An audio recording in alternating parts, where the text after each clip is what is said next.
आज हम लोग पढ़ेंगे दो तरंगों का व्यतिकरण, प्रकाश का व्यतिकरण। क्या पढ़ेंगे? प्रकाश का व्यतिकरण। प्रकाश का व्यतिकरण पढ़ने के पहले हम लोग ये देखेंगे कि दो तरंगे जब एक साथ चलती हैं, काफी पास पास हो और दोनों तरंगों की आवृत्ति एक ही हो, समान हो, तो वो तरंगे मार्ग में किस प्रकार आगे बढ़ती हैं। ध्यान से देखिए। जब दो तरंग यानी दो स्पीकर जब साथ में चलाया जाए, दो स्पीकर जब साथ में, दो स्पीकर, स्पीकर का मतलब समझ रही हैं, जिससे आवाज निकलता है भाई।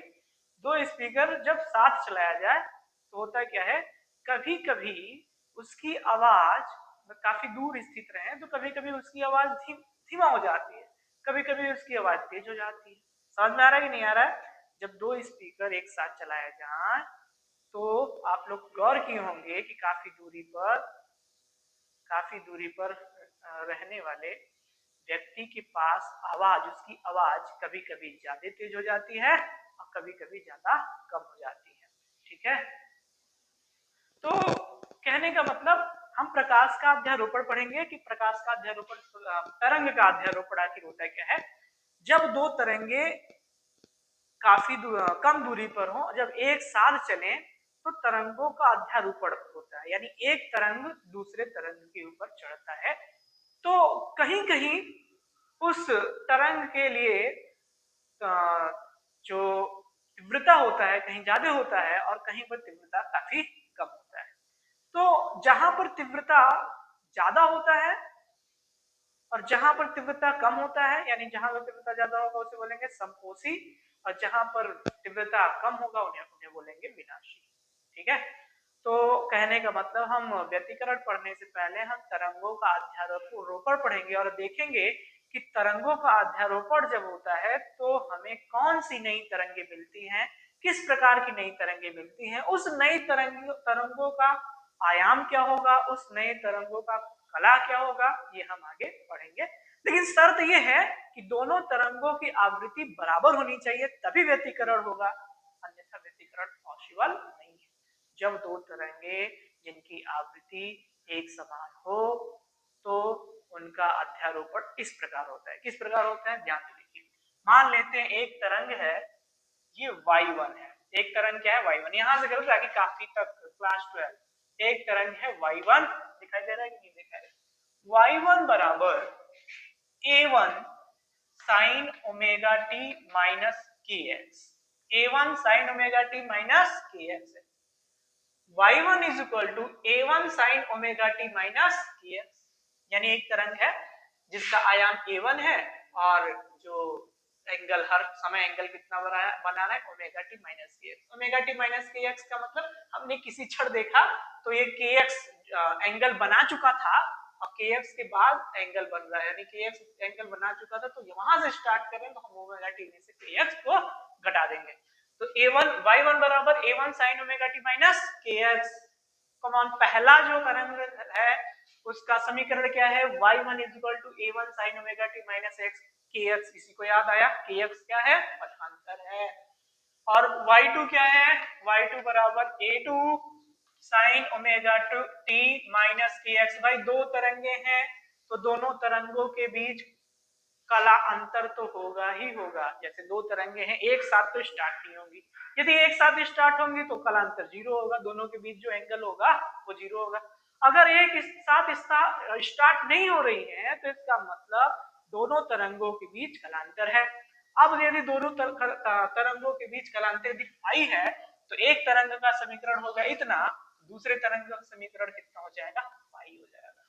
यानी y2 बराबर a2 sin omega T minus के एक्स प्लस आई। अब ध्यान से देखिए, ये तरंग है भाई, चूंकि आवृत्ति सेम है तो बात केवल फाई की अंतर होगी, बाकी ये सब सेम रहेगा। y1 बराबर a1 sin omega T minus के एक्स, y2 बराबर a2 sin omega T minus के एक्स प्लस फाई। हम चाहते हैं कि ओमेगा टी माइनस के एक्स साथ रहे और फाई को अलग कर दिया जाए। ओमेगा टी माइनस के एक्स को साथ रखेंगे और फाई को हम लोग क्या कर देंगे, अलग कर देंगे। जब फाई को अलग करेंगे तो हमारे पास मैथमेटिक्स का फार्मूला है भाई, फाई को कैसे अलग कर सकते हैं, फाई तो अंदर है, हम कैसे अलग कर सकते हैं, तो हम मैथमेटिक्स का फार्मूला लगाएंगे। क्या लगाएंगे, किसी को याद है, साइन ए प्लस बी का फॉर्मूला लगाएंगे, क्या होता है sine A into cos B plus cos A into sine B, ये फॉर्मूला होता है। दिखाई ना दे बात अलग है, लेकिन समझ जाइएगा साइन ए कॉस बी प्लस कॉस ए साइन बी। तो हमने ए किसको माना, मान लेते हैं ये पूरा का पूरा ए है, ये क्या है एक साथ रखेंगे और इसको मानेंगे ए। फाइव क्या हो गया, बी हो गया, क्योंकि फाइव को हमें अलग करना है। ठीक है, तो हम फाइव को क्या कर देंगे, अलग कर देंगे, निकाल देंगे बाहर। तो देखिए ये y2 क्या हो जाएगा, y2 बराबर a2 sine omega T minus के एक्स, ये हो गया एक साइन है into cos five plus cos omega T minus के एक्स इंटू साइन फाइव। कहने का मतलब क्या हुआ कि a2 sine omega T minus के एक्स कॉस फाइव, यानी साइन ए कॉस बी प्लस कॉस ए का मतलब ओमेगा टी माइनस के x, cos A into sine five. समझ में आ रहा है कि नहीं आ रहा है, साइन ओमेगा टी माइनस के x into cos five plus cos omega T minus के एक्स इंटू साइन फाइव। बाद में हमें एक साथ न करना पड़े, इसलिए मैं ये चीज पहले कर दे रहा हूं। तो यहाँ पे y2 क्या हो जाएगा, y2 हो जाएगा a2 sine omega T minus के एक्स, ये t है भाई, into cos five plus a2 cos omega T minus के एक्स इंटू साइन फाइव, ये भैया कोष्टक में रहेगा। ठीक है, तो a2 sine cos omega T minus के एक्स इंटू साइन फाइव, ये अलग अलग कर दिया मैंने। अच्छा नहीं लग रहा था एक साथ, तो मैंने क्या कर दिया, अलग अलग कर दिया, क्योंकि हमको इसको भी इंक्लूड करना था। ठीक है, आगे चलते हैं। तो अब हम क्या करेंगे भाई, ये तरंग है, एक ये तरंग है और एक ये तरंग है, तरंग का समीकरण, दूसरे तरंग का समीकरण इतना प्राप्त हुआ, पहले तरंग का समीकरण इतना है। तो दो तरंगे क्या हो रही हैं, एक साथ चल रही हैं, और कंडीशन ये है कि दोनों की फ्रीक्वेंसी यानी कि आवृत्ति सेम है। और जब दोनों तरंगे एक साथ चलेंगी तो इसका मतलब मार्ग में झगड़ा करते हुए चलेंगी। ठीक है, दो तरंगे एक साथ चलेंगी तो झगड़ा करते हुए चलेंगी। मान लीजिए एक तरंग ऐसे जा रहा है, दूसरा तरंग ऐसे जा रहा है, तो इसका मतलब ये नीचे जा रहा है और ये ऊपर जा रहा है। तो यदि दोनों सेम तीव्रता की होगी तो इसका मतलब यहाँ पे अंधकार छा जाएगा। अगर एक की तीव्रता दूसरे तीव्रता से ज्यादा होगी तो थोड़ा सा हमें प्रकाश दिखाई देगा। अगर दोनों यानी कि एक ऐसे जा रहा है, एक यदि ऐसे जा रहा है, दूसरा तरंग भी ऐसे जाएगा, इसका श्रृंग इसका गर्त एक साथ जाएगा, तो यहाँ पे हमें चांद ज्यादा दिखाई देगा, इंटेंसिटी ज्यादा दिखाई देगी। लेकिन यदि विपरीत कलाओं में मिलेंगी तो इंटेंसिटी कम दिखाई देगी। फॉर एग्जाम्पल, जैसे हम क्या करें कि पानी में एक पत्थर फेंक दें, पानी में एक पत्थर भाई कंकड़ फेंक दें, यदि पानी का वॉल्यूम बहुत कम है, तो हम पानी में एक कंकड़ सपोज फेंक दे रहे हैं। देखिए ध्यान से, हम मैथमेटिक्स के स्टूडेंट है, सपोज कर लेंगे ये पानी, हमने एक कंकड़ इसमें फेंक दिया तो क्या होगा, तरंग उत्पन्न होगा। कंकड़ फेंकने से क्या होगा, विक्षोभ उत्पन्न होगा, डिस्टरबेंस उत्पन्न होगा, तरंग उत्पन्न होगा। तो इसका मतलब ये तरंग मान लीजिए किसी क्षण नीचे जा रहा है, और जैसे ही ऊपर जा रहा है हम दूसरा पत्थर फेंक दिए, इसका मतलब जैसे ही ऊपर गया पानी, जैसे ही ऊपर गया दूसरा तरंग फेंक दिया, तो हुआ क्या कि ये क्या करेगा, ये इसको नीचे दबा देगा। यानी दोनों विपरीत कला में मिल रहा है, एक ऊपर जाने का प्रयास कर रहा है, पानी पत्थर फेंक के हम नीचे करने का प्रयास कर रहे हैं, तो ये न तो ऊपर बढ़ पाएगा कायदे से और न ही कायदे से नीचे जा पाएगा। अगर ये होता कि पानी जो है नीचे जा रहा है, जैसे तरंग ऐसे ऐसे संतुलित होता है ना, पानी का स्थान थोड़ा सा नीचे जा रहा है, तब हम दूसरा कंकड़ फेंकेंगे तब वो और नीचे चला जाएगा, यानी कि तीव्रता काफी अधिक हो जाएगी, श्रृंग और गर्त जो है काफी अच्छे दिखेंगे हमें यहाँ पर, यानी गहरा हो जाएगा और नीचे चला जाएगा, कंकड़ फेंकने पर और नीचे चला जाएगा, जब और नीचे जाएगा तो और ऊपर भी जाएगा। तो कहने का मतलब यह है, यदि विपरीत कलाओं में मिलेगी तो हमें कोई फायदा नहीं है, और यदि समान कला में मिलेगी तो तीव्रता का मान ज्यादा होगा, और यदि तीव्रता का मान ज्यादा होगा तो हमें प्रकाश के केस में, प्रकाश के अध्यारोपण के केस में हमें क्या दिखाई देगी, हमें चमक अधिक दिखाई देगी, थोड़ा सा ब्राइट फ्रिंज दिखेगा। क्या दिखेगा, ब्राइट फ्रिंज। तो हम उसी को कर रहे हैं, हम दोनों को मैथमेटिकली तरीके से एक कर दे रहे हैं, यानी y2 का मान इतना आया, y1 का मान इतना आया, तो हम क्या करेंगे अब y निकालेंगे। क्या निकालेंगे, y। तो y बराबर कितना हो जाएगा, y1 plus y2। y1 plus y2 का मतलब, y1 का मतलब a1 sign omega T minus के एक्स, और y2 का मतलब इतना लिख देंगे, ये y2 है, इतना लिख देंगे a2 sine omega T minus के x into cos five plus a2 cos omega T minus के x into sine five. Can I write? बस हम क्या करेंगे, इसको उतार देंगे। आगे का प्रोसेस आप लोग जानते हैं। आगे का प्रोसेस करने के लिए हमें क्या करना पड़ेगा, देखिए यहाँ पे भी साइन ओमेगा टी माइनस के एक्स, यहाँ पे भी साइन ओमेगा टी माइनस के एक्स, बार बार लिखना पड़ रहा है, तो हम क्या करेंगे, इसको एक ही बार लिखेंगे। ठीक है, तो हम क्या करेंगे, यहाँ पे a1 plus a2 cos five को कॉमन ले लिए, यानी यहाँ पे हमने साइन ओमेगा टी माइनस के एक्स क्या कर दिया, कॉमन ले लिया। हम ऐसे लिख सकते हैं, इसका मल्टीप्लाई इसमें करेंगे तो ये मिल जाएगा, इसका मल्टीप्लाई इसमें करेंगे तो ये मिल जाएगा, और हम इसको कर दिए बाहर, यानी cos cos omega T minus के x into a2 sine five को कर दिए बाहर। हमारा एम क्या है, हमारा एम ये है कि तरंग बनाना, कौन सा दोनों तरंगों के अध्यारोपण से किस प्रकार का तरंग प्राप्त हो रहा है, यही हमारा एम है, और ये हम करेंगे। ठीक है, तो a1 plus a2 cos five, यदि हमें क्या बनाना है, यहाँ पे साइन के पदों में आ जाए, यानी साइन के पदों में आ जाए, कुछ भी यहाँ लिख दें, साइन के पदों में आ जाए, ओवरऑल साइन के पदों में आ जाए, और यहाँ पे कुछ न कुछ रहे, क्योंकि तरंग के समीकरण में यहाँ पर क्या रहता है, क्या रहता है यहाँ पर रहता है आयाम। ठीक है, एम्पलीट्यूड। ध्यान से देखिए, हम इसको मान लिए यहाँ पे cos ओमेगा टी माइनस के एक्स है, तो हम इसको मान लिए, क्या मान लिए, इसको मान लिए cos ओमेगा टी माइनस के एक्स को मान लिए cos थीटा मान लिया।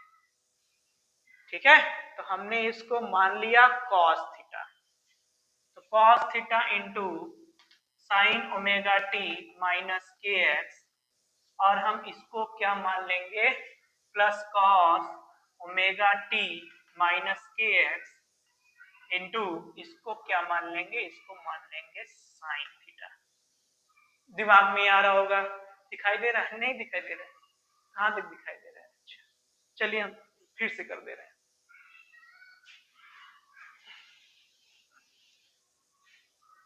यहां तक स्क्रीनशॉट मार लीजिए, इसके बाद हम बता रहे हैं। ठीक है, इसके बाद हम बता रहे हैं।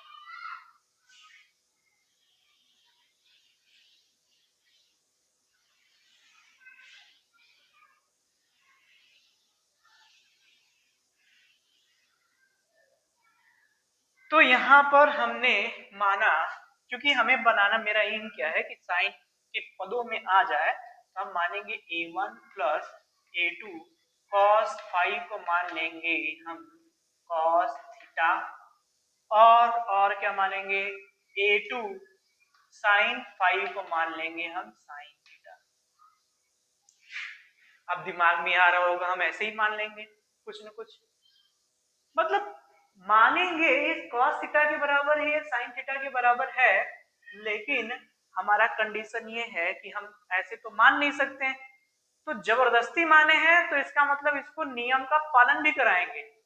ध्यान से देखिए, हमने इसको cos थीटा मान लिया, इसको sin थीटा मान लिया, बिना नियम के अंतर्गत माना है, तो हम करेंगे क्या, हम जबरदस्ती इसको नियम का पालन भी करवाएंगे, इससे नियम का पालन भी करवाएंगे। और नियम का पालन क्या है, ध्यान से देखिए, इसको स्क्वायर करने पर एक आना चाहिए। नियम का पालन क्या है, इसको दोनों को स्क्वायर करके जोड़ेंगे तो क्या आना चाहिए, एक आना चाहिए। फिलहाल ये हम बाद में करेंगे, और हम इस डायरेक्शन में आगे बढ़ते हैं। तो यहाँ लिखेंगे हम, ध्यान से देखिए, अलग बात माना। अब क्या लिखेंगे, अब क्या होगा हमारा a1 प्लस a2, यानी कि साइन ओमेगा टी माइनस के x into cos theta plus cos omega T minus के एक्स इंटू साइन थीटा, और ये हो जाएगा।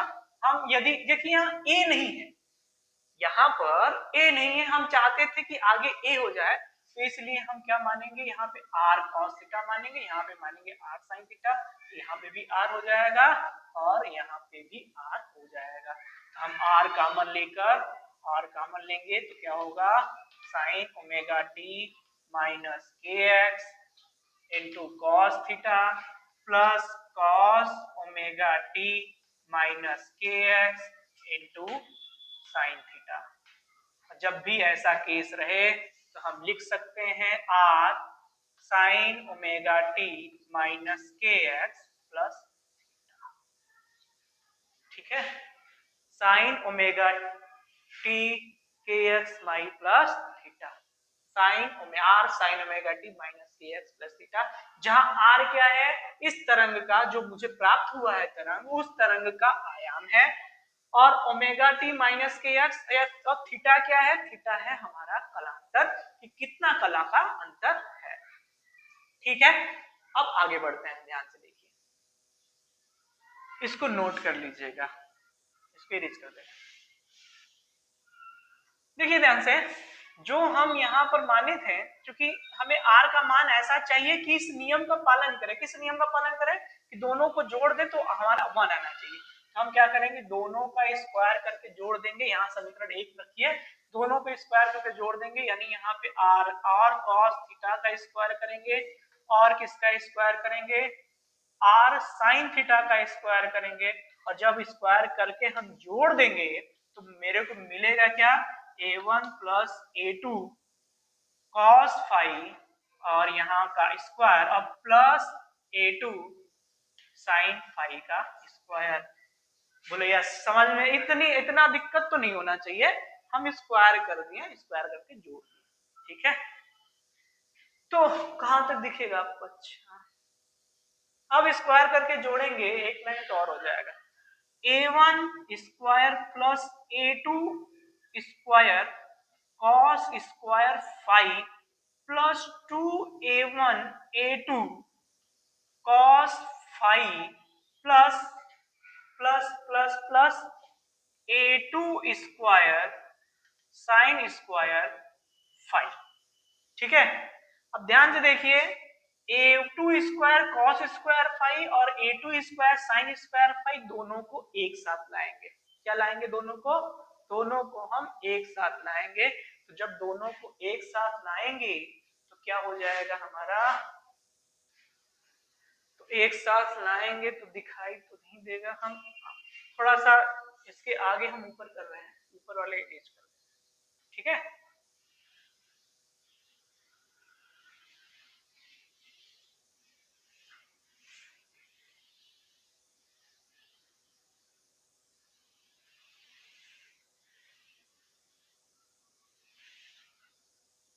यानी यहाँ क्या हो जाएगा, r square cos square theta plus r square sine square theta बराबर a1 square plus plus plus क्या था, a2 square sine square theta plus a2 square plus a1 square a1 था ना, a1 स्क्वायर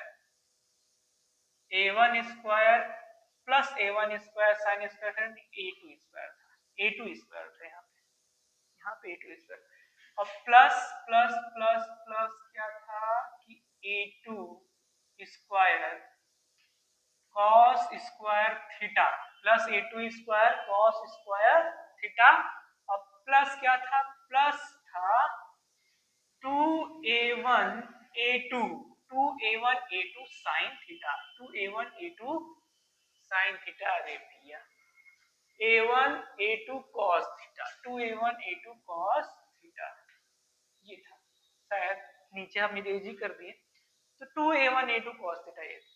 तो जब हम इसको साथ लाएंगे तो हो जाएगा a1 square plus a2 square sine square theta plus cos square theta plus यहाँ पे 2a1 a2 cos थीटा, ठीक है। तो यहाँ पे हो जाएगा a1 square plus a2 square plus 2a1 a2 cos cos theta. यहाँ थीटा माने थे, फाई माने थे, पता तो नहीं चल रहा, फाई था, यहाँ फाई था, क्या था, फाई फाई फाई, सारा जहां सब सभी जगह क्या होगा, फाई होगा, ठीक है, ये फाई था। तो a1 square plus a2 square plus 2a1 a2 cos phi हो गया। ये क्या हो गया हमारा, यहाँ पर यदि हम आर स्क्वायर कॉमन लेंगे, जब हम आर स्क्वायर कॉमन लेंगे तो हो जाएगा कॉस स्क्वायर थीटा और प्लस साइन स्क्वायर थीटा, और यहाँ पे हो जाएगा हमारा आर स्क्वायर, ठीक है। तो आर स्क्वायर बराबर a1 square plus a2 square plus 2a1 a2 cos theta. और हम जानते हैं जो तीव्रता होता है, प्रकाश की जो तीव्रता होती है, तरंग की जो तीव्रता होती है, वो किस पर डिपेंड करती है, आयाम के ऊपर डिपेंड है। तरंग की तीव्रता का स्क्वायर आयाम के ऊपर डिपेंड है, तरंग की तीव्रता आयाम के स्क्वायर के ऊपर डिपेंड करती है, तरंग की तीव्रता आयाम के स्क्वायर पे डिपेंड करती है। तो हम सब के जगह पे लिख सकते हैं आर और आर टू, आर स्क्वायर के जगह पे लिख सकते हैं हम आई बराबर I1 plus I2 plus 2 I1 into I2 cos five, ठीक है। तो आई यानी हमने कैसे लिखा कि आई स्क्वायर यानी I is proportional to R square था, इसलिए हम आर स्क्वायर की जगह पे दोनों पक्षों आई बराबर हो गया के आर स्क्वायर। हम यदि दोनों पक्षों में के का मल्टीप्लाई कर देंगे, के आर स्क्वायर के ए स्क्वायर के ए टू स्क्वायर, दोनों पक्षों मल्टीप्लाई कर देंगे तो हमारा क्या हो जाएगा, ध्यान से देखिए एक बात और, हम एक स्टेप और कर दे रहे हैं, ठीक है। I is proportional to R square, तो आई इज आर स्क्वायर क्या था, a1 square plus a2 square plus 2a1 a2 cos five, ये था। तो आर स्क्वायर के हम क्या कर देंगे, k का मल्टीप्लाई कर देंगे, क्योंकि यहाँ अनुप्रमाणुपातिक को हटाने के लिए k का मल्टीप्लाई करना पड़ेगा, यानी प्रोपोर्शनल है तो कुछ ना कुछ तो मल्टीप्लाई करना पड़ेगा। तो हम इसी कांस्टेंट का दोनों साइड मल्टीप्लाई कर दिए, के आर स्क्वायर बराबर के a1 स्क्वायर प्लस के a2 square plus 2, a1 a2 दो बार है तो हम लिख सकते हैं 2 के a1 2 के a1 और इंटू 2 के a2 cos 5, under root of के लिख दें तो कोई दिक्कत होने वाला नहीं, अंडर रूट ऑफ के 2 के a1 2 अंडर रूट ऑफ के, ठीक है। तो यहां पर हमारा क्या हो जाएगा, आई बराबर I1 plus I2 plus 2 under root में I1 इंटू अंडर रूट में I2 cos 5। किसी को यहाँ दिक्कत हो तो बोल सकता है, अच्छा इसमें दिक्कत हो रहा है तो हम ये तो लिख सकते हैं a1 स्क्वायर अंडर रूट, इसको भी a2 स्क्वायर लिख ही सकते हैं, बस अंडर रूट। तो I is equal to I1 plus I2 2 I1 2 I into I2 cos 5। कहने का मतलब ये है कि यदि cos फाई का मान 1 आ जाए, यदि cos फाई का मान 1 आ जाए तो होगा क्या, i का मान क्या होगा, i बराबर I1 प्लस I2 यानी अंडर रूट में I1 अंडर रूट में I2 का होल स्क्वायर, तो यानी कि I मैक्सिमम होगा। I मैक्सिमम कब होगा, इंटेंसिटी मैक्सिमम कब होगी, जब हमारा I यानी कि जो हमारा cos फाई है उसका मान 1 है। और cos फाई का मान 1 कब आएगा, फाई कलांतर है, दोनों तरंगों के बीच कलांतर है, फाई cos फाई का मान 1 कब आएगा, जब फाई का मान क्या हो, 0 हो, 2 पाई हो, 4 पाई हो, तब हमारा cos फाई क्या होगा, 1 होगा। कहने का मतलब cos फाई 1 कब होगा, cos फाई 1 का तभी होगा जब फाई इज इक्वल टू क्या हो, 0 हो, 2 पाई हो, 4 पाई हो और 6 पाई हो, तो ऐसे ही हो तो इसका मतलब cos फाई हमारा क्या हो जाएगा, 1 हो जाएगा। cos फाई 1 होगा तो तरंग का इंटेंसिटी जो होगा, तरंग की इंटेंसिटी तीव्रता मैक्सिमम होगी, और जहां पर तीव्रता मैक्सिमम होगी तो वहां पर हम क्या कहते हैं कि संपोषी व्यतिकरण हो रहा है। कौन सा व्यतिकरण, संपोषी व्यतिकरण। तो जब दोनों के बीच कलांतर 0 हो, 2 पाई हो, 4 पाई हो, 6 पाई हो, तो कौन सा व्यतिकरण होगा, संपोषी व्यतिकरण, तीव्रता अधिकतम होगी। तो यानी कि फाई को हम लिख सकते हैं फाई बराबर 2m इंटू पाई। क्या लिख सकते हैं? 2m पाई। क्यों लिख सकते हैं? क्योंकि m का मान 0 रखेंगे तो ये 0 आएगा, m का मान 1 रखेंगे तो ये 2 पाई आएगा, m का मान 2 रखेंगे तो 4 पाई आएगा, m का मान 3 रखेंगे तो 6 पाई आएगा। तो phi is equal to 2m pi. समपोषी व्यतिकरण के लिए दोनों के बीच कालांतर कितना होना चाहिए? फाई इज इक्वल टू 2 पाई। ठीक है। अगर यहाँ पे cos फाई की वैल्यू माइनस आ जाए, अगर यहाँ पे cos फाई की वैल्यू क्या आ जाए? माइनस आ जाए,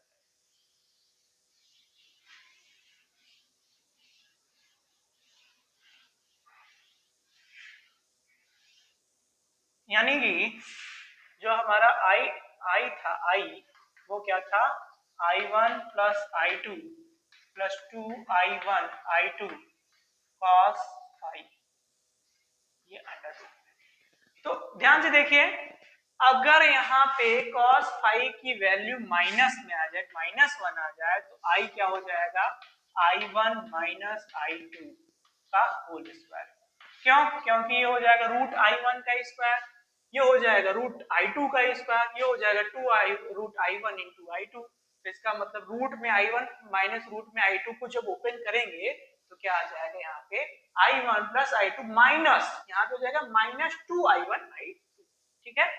तो जब यहाँ पे माइनस होगा, cos फाई की वैल्यू माइनस होगी, तो इसका मतलब जो हमारा इंटेंसिटी होगा वो मिनिमम होगा, और जब इंटेंसिटी मिनिमम होगा तो हमें उस पॉइंट पर तरंग का जो तीव्रता है वो नहीं दिखाई देगा। तो कहने का मतलब वहां पे डार्क दिखाई देगा, यानी विनाशी व्यतिकरण होगा।